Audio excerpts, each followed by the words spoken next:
이제 출애굽기 3장으로 넘어왔습니다. 제가 오늘 말씀을 시작하기 전에 어제 나누었던 우리 어제 굉장히 재미있게 출애굽기 2장 말씀을 나눴잖아요. 어제 나눴던 말씀 중에 한 가지 정정할 것이 있어서 먼저 정정을 하고 오늘 본문으로 넘어가도록 하겠습니다. 제가 어제 말씀을 전할 때 저의 생각에는 1장 22절에 보면 하나님이 바로가 아들을 낳으면 어디에 던지고 나일강에 던지고 딸을 낳으면 살려두라고 이야기했어요. 자, 그래서 아들을 나일강에 던져서 엄마들이 그냥 다 집어 던졌을까? 그냥 그 테바 이제 나무 갈대 상자를 만들어서 많이 띄우지 않았을까라고 제가 추측을 해서 정말 어딥니까? 그 나일강가에는 정말 수많은 테바들이 모세 외에 많은 테바들이 이렇게 떠다녔을 것 같다는 그런 모든 추측이 다 잘못됐습니다. 그게 다 잘못됐고요. 제가 그래서 또 알아봤습니다. 또 제 주변에 또 성경을 정말 사랑하시는 분들이 있어서 제가 또 문자를 질문을 했더니 전화가 왔어요. 그래서 여쭤보니까 이것이 어떻게 된 거냐면요. 나일강에 던져라라는 말. 사내 아이는 나일강에 던지고 딸 아이는 살려두래요. 자, 그럼 여러분 남자가 불쌍합니까? 여자가 불쌍합니까? 남자가 불쌍해요? 태어나자마자 죽으니까. 그 여자는 왜 살려둘까요? 왜? 평생 종으로 부려먹으려고요. 갑자기 남자가 부러워지기 시작했어요. 자, 아무튼 그렇게 남자들을 나일강에 던져라라는 것은 사실 그 나일강은 어떠한 강입니까? 나일강은요, 여러분 모세의 10재앙 중에 첫 번째 재앙이 뭐예요? 나일 강물을 핏물로 바꾼다는 거예요. 그리고 모세의 10개의 재앙은 뭐죠? 10개의 그 이집트 애굽이 섬기고 있었던 10개의 우상과 10개의 신을 파멸시키는 거거든요.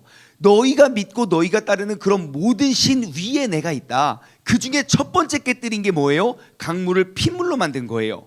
그 나일강은 무엇이냐면요, 그 이집트 애굽 사람들이 가장 믿고 의지하고 따르던 그 신이에요. 그러니까 우리에게 생명을 가져다주는 생명수, 우리의 젖과 우리의 꿀을 허락해주는 그런 생명수, 그 나일강에 던져라라는 말은 그냥 나일강에 진짜 아이를 버리라는 게 아니고요. 어디 신에게 감히 도전을 합니까? 그러니까 죽이라는 말이에요. 그래서 실제로 문헌에 의하면 그 나일강에다가 그 아이를 던진 기록은 진짜 여기에 모세가 나온 이게 굉장히 특이한 본문이래요. 아주 특이한 상황이에요. 그러면 조금 이해가 돼요. 공주가 샤워하러 갔다가 저거 뭐냐? 어머머, 아기네? 하고 놀라는 것이 이해가 돼요. 예, 그러니까 이 모세 엄마 누굽니까? 요게벳이죠. 요게벳이 아이를 강물에 띄운 것은 그냥 모세야 가라 안녕 이게 아니라 니들의 신이 그러면 여기다가 던지라고? 그럼 너희들의 신이 어떻게 하나 한번 보자라고 그것을 띄웠다는 것이죠. 예, 그래서 하나님께서 어떻게 일하시고 하나님께서 어떻게 행하시는지를 우리가 기대하는 거예요. 그러니까 대놓고 내가 죽으면 죽으리이다 하고 그냥 진짜 그 신에 대한, 그들이 가장 의지하는 그 신에 대한 도전을 한 거예요. 그러니까 그 테바 그 상자를 위에 띄운 것은 그 어머님의 엄청난 믿음이죠. 예, 그리고 그 아이를 또 그때까지 기르고 사랑으로 100일 동안 숨기면서 길렸던 건 그 어머니의 목숨을 내걸 만큼의 엄청난 사랑이죠. 그 사랑과 그 믿음이 어디에게? 그 모세에게 언제까지? 젖을 뗄 동안 그에게 계속 심겨졌다는 거예요. 예, 그래서 그 나일강에 테바가 많지 않았다. 이것을 설명해 주고 싶었다는 거예요. 자, 아무튼 오늘 본문에도 또 재미난 이야기가 많이 있습니다. 자, 오늘 1절부터 보시면요, 모세가 이제 그의 장인 미디안 제사장 이드로의 양떼를 치는 모습으로 시작이 됩니다. 자, 지금 모세가요 결혼을 하지요. 예, 그 강도 구해주고 또 십보라를 아내로 맡고 그에게 아들을 낳고 이제 그 미디안 땅에서 이제 살게 돼요. 그리고 오늘 이 본문을 통해서 하나님께서 모세를 부르시는 장면, 하나님께서 모세를 어떻게 부르시고 어떻게 언제 나타나시고 어떻게 부르셨는지 우리는 알 수 있습니다. 자, 여러분 모세는 대제국 애굽의 왕자로서 자란 사람입니다. 그러니까 그 어릴 때 우리가 학생 때라고 하지요. 우리가 항상 그 학습의 시기, 그 배움의 시기 때에 어머니로부터 젖을 뗀 이후로 왕중에서 가장 좋은 선생님들, 과외 선생님들을 모시고 그곳에서 최고의 교육을 받으면서 자라온 그런 엘리트입니다. 하지만 그는 자신의 모든 야망과 모든 꿈과 그런 모든 것들을 어디 온데간데 어디서도 찾아볼 수 없을 만큼 그냥 온전히 다 빼앗겨 버리고 여전히 그의 장인 이드로의 양을 치고 있습니다. 지금 모세의 나이가 몇 살이 되었을까요? 하나님이 모세를 불렀을 때 나이가 몇 살이죠? 예, 80이죠, 80. 예, 모세가 왕궁을 떠났을 때의 나이가 40이죠. 그러니까 대략 한 40년. 그러니까 가장 인생의 가장 꽃다운 나이예요. 딱 그러니까 지금으로 말하면 40대, 50대, 60대 가장 꽃이죠. 그렇죠? 예, 인생에 태어나서 가장 이렇게 대부분의 사람들 왜 이렇게 일찍 피는 꽃이 있고 정상적으로 보면은 40대, 50대, 60대 가장 큰 그 꽃을 활짝 피고 그 다음에 점점점 이렇게 하지 않겠습니까? 자, 가장 그 꽃다운 나이에 모세는요 가장 인간적으로 봤을 땐 가장 실패한 그 길을 걷습니다. 그 어린 유년 때는 가장 아름답고 멋지고 화려하고 모든 사람들이 내 앞에서 무릎을 꿇고 그것들을 다스리고 내 말대로 원하는 대로 욕심대로 다 이루어져야 되는 그 시간을 보내고요. 가장 꽃이 만개해야 할 그때는 40년을 그 이드로의 집에 살면서 40년을 누구의 양을 칩니까? 이드로 장인의 양떼를 쳐요. 뭐 4년은 치겠죠. 예. 4년 친 다음에 뭘 하겠습니까? 이제 나의 양이 한 마리 생기고 두 마리 생기고 나의 양떼가 생겨야 되는 거 아닙니까? 야곱도 그랬잖아요. 처음에는 누구의 양을 쳤어요? 삼촌 라반의 양을 쳤어요. 돌아올 때는요, 삼촌 거 다 떼고 남은 것만도 엄청나게 많아요. 보통 사람이라면, 그리고 하나님께서 택하여 부른 사람이라면, 내가 너와 함께 하겠다라고 약속하는 사람이라면 우리가 뭔가 손을 대면 손은 대는 족족 막 무엇인가 막 불어나고 막 내 시작은 미약하였으나 내 나중은 심히 창대하리라. 우리는 모든 곳에 다 갖다 붙이잖아요. 그래가지고 그것들이 다 창대해지기를 우리는 바라지만 모세는 전혀 그렇지 않아요. 가장 꽃을 펴야 할 그때에 가장 연약하고 가장 나약한 모습으로 살아가고 있습니다. 이제 미디안에 머문 지도 어느덧 40년이 되었습니다. 이제는 자신의 양을 칠 때도 된 것 같지만 여전히 그 장인의 양을 치면서 지냈어요. 그런데요, 하나님은 그러한 모세를 찾아오십니다. 가장 멋지고 화려한 모세가 아니라 가장 초라하고 누추한 모세요.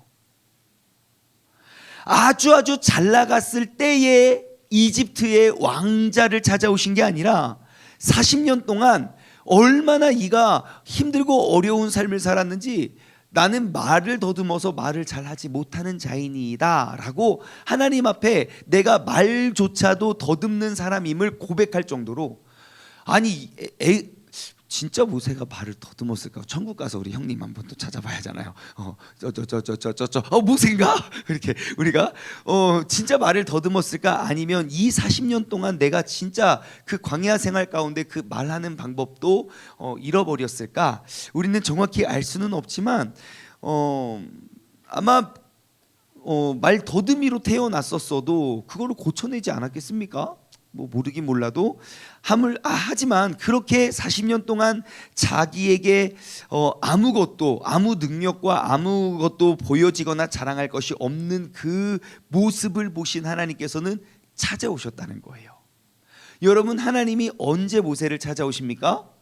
가장 나약하고 가장 연약하고 가장 초라한 때.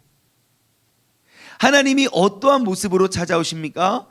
큰 불, 2절이에요. 여호와의 사자가 떨기나무 가운데로부터 나오는 불꽃 안에서 그에게 나타나시니라. 자, 여러분, 하나님은요 우리를 다 지켜보고 계십니다. 일거수일투족.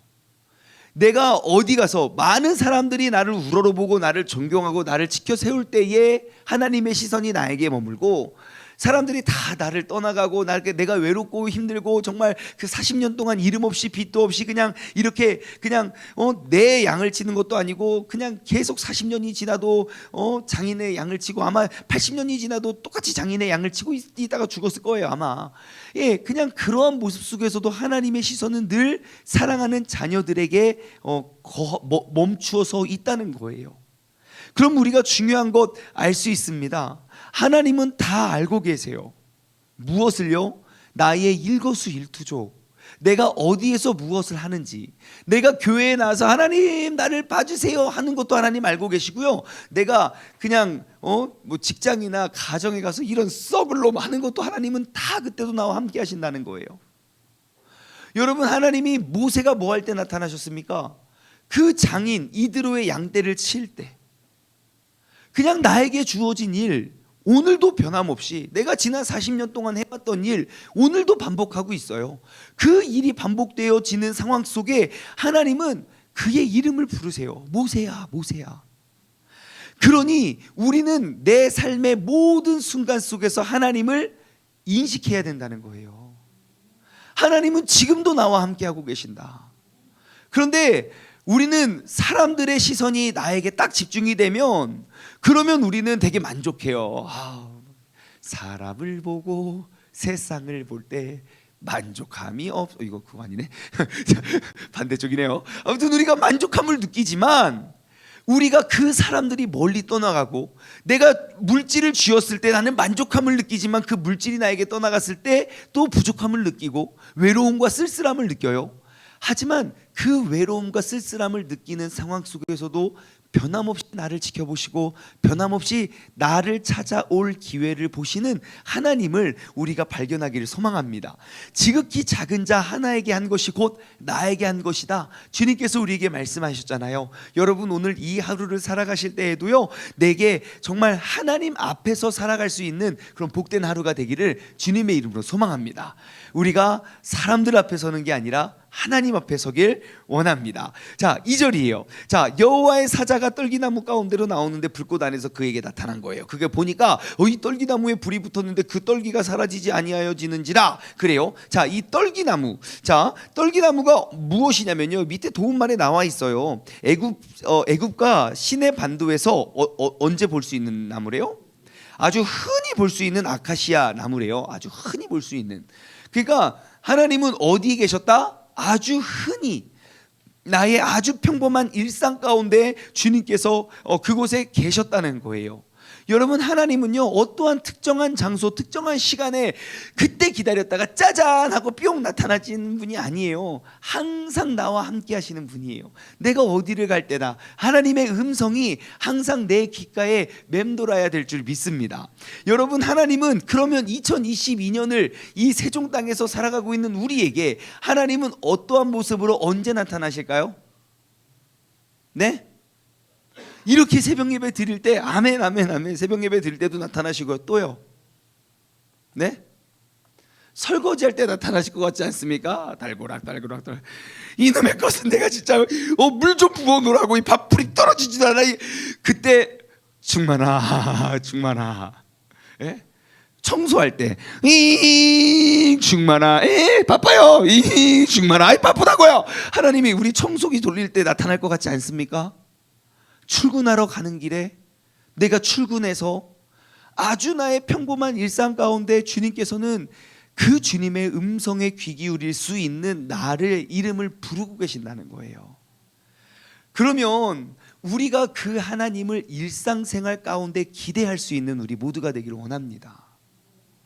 하나님, 나 여기 있어요. 나 진짜 너무너무 힘들고 어려운 세상 삶을 살다가 여기에 왔어요. 그 여기가 어떠한 특정한 장소가 되는 것이 아니라 내가 서 있는 그 모든 것, 내가 서 있는 곳 어디서나, 우리가 하나님을 예배할 수 있는 우리 모두가 되기를 소망합니다. 나의 가장 평범한 일상 속에서 나의 이름을 부르시는 그 주님께 우리가 어떻게 반응을 해야 될까요? 4절, 여호와께서 그가 보이려고 돌이켜 오는 것을 보신지라 하나님이 떨기나무 가운데서 그를 뭐예요? 불러 이르시되 모세야 모세야. 하나님은 그의 이름을 부르셨어요. 이 모세야 모세야 이거 뭡니까? 이내야 여기 보면 이내가 저를 쳐다보잖아요. 그죠? 대경아 저 쳐다보고 있어요. 이거 봐 반응을 하잖아요. 이거예요. 여러분 하나님이 모세 이름을 부르신 건 내가 하나님의 부르심에 반응할 준비가 되어 있어야 돼요. 하나님이 나를 부르시는지 그게 내 이름인지 아닌지 우리가 그거 알지 못하면 우리는 반응할 수가 없어요. 그러니까 주님께서 나의 이름을 부르실 때 네 방금 대경이처럼 네 하고 우리가 이렇게 딱 대답할 수 있는 그러한 사람이 되어야 할 줄 믿습니다. 여러분 하나님이 언제 어디에서 우리를 부르신다고요? 아주 평범한 일상 가운데 내게 말씀하여 주실 거예요. 내가 주님께 계속 기도하고 있을 때 아주 그냥 평범한 일상 가운데 주님께서 나에게 깨달음을 주실 거예요. 내가 고민하고 내가 기도했던 그런 것들에 대한 응답을 주실 거예요. 그 주님의 응답이 올 때 우리가 아멘 할 수 있는 그 주님의 주시는 지혜에 저 여기 있어요 라고 대답할 수 있는 저와 여러분 되기를 주님의 이름으로 간절히 소망합니다. 5절이에요. 하나님이 말씀하십니다. 이리로 가까이 오지 말아라. 내가 선 곳은 거룩한 땅이니 내 발에서 신을 벗으라. 그래요. 자, 내 발에서 신을 벗으래요. 왜 그랬을까요? 신을 왜 벗으라고 했을까요? 네? 옷을 벗으라고 한 것이 아니라 신을 벗으라고. 여러분 우리의 신발은요 이거 좀 좋은 이야기는 아니지만 이렇게 강물에 다리에서 뛰어내리는 사람들 보시잖아요. 꼭 뭐를 벗어놓고 뛰죠? 왜 그랬을까요? 그러게 말이에요. 진짜 왜 신발을 벗어나는지 모르겠어요. 불편해가지고 뛰어가지고 불편해. 아니요. 왜 그런가 가만히 봤더니 신발은 어떠한 존재냐면요, 내 몸의 가장 낮은 곳에 위치하고 있어요. 그리고 나의 모든 삶을 지탱하고 있어요. 그렇죠? 그리고 나의 삶을 보호해 주잖아요. 그리고 우리 몸에 가장 더러워질 수 있는 곳이 신발이에요. 그래서 신발의 특징은 뭐냐면요, 노예들은 신발을 신었을까요? 안 신었을까요? 안 신었어요. 그들에게 신발이 주어지지 않았어요. 자, 모세가 신을 신고 산을 타고 있었어요. 그리고 광야로 이끌어서 호렙산에 이르렀어요. 모세야 모세야 불렀어요. 너의 신을 벗어라. 나는 누구냐면 여기 또 나와요. 내가 누군지. 나는 어디 나오나? 네, 나는 아무튼 여기 있네. 6절.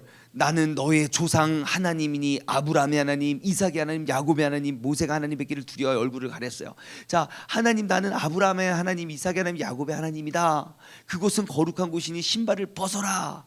라는 것은 무엇을 의미합니까? 이제는 너는 나의 종이 되어라. 신발은 또 어떠한 기능을 합니까? 내가 호랑이는 뭐를 남기고요? 가죽을 남기고 사람은 이름을 남기잖아요. 우리의 인생은 정말 우리가 발로 밟아왔던, 정말 우리는 발자취, 발자국을 남겨요. 그래서 유명한 이제 훌륭하신 분들을 보십시오. 우리는 그의 족적을 따라간다 그래요. 그들이 발로 밟고 갔던, 그들이 살아왔던 그러한 모든 과거들, 그의 모든 경험과 모든 인생을 하나님 앞에 다 내어놓기를 원하세요. 여러분, 우리가 하나님께 쓰임받는 사람이 되길 원한다면 우리는 거듭난 사람이 되어야 돼요. 이전에 나의 모든 삶을 내어버리고 예수 그리스도 안에서 우리는 새 사람, 새 옷을 입은 새 사람이 되어야 되는 것이죠. 우리가 그 주님 안에서 우리가 거듭난 사람은요, 우리가 걸어왔던, 살아왔던 모든 삶의 무게를 주님 앞에 내어놓는 거예요. 가장 먼저 나의 신발을 내려놓고 주님 앞에 엎드리는 사람이에요. 하나님, 예전엔 내가 이랬었지만 지금은 내가 이렇게 살겠습니다. 이전에는 내가 이렇게 밤이 새도록 내가 그물을 던졌지만 이제는 주님의 말씀을 의지하여 내가 깊은 곳에 나아가겠습니다. 여러분, 우리가 하나님께서 나에게 신을 벗으라 라는 것은 이제는 너의 주인은 나이고 너는 나에게 속한, 내가 택한 나의 종이니 내 앞에서 엎드려지고 순종하고 순복해야 고백해라. 우리가 그 주님 앞에 나의 모든 삶을 내려놓고 주님 앞에 엎드림으로 나아갈 수 있는 그런 믿음의 사람 되기를 주님의 이름으로 간절히 소망합니다. 주님께서는 오늘도 나와 함께 일할 자를 찾고 계십니다.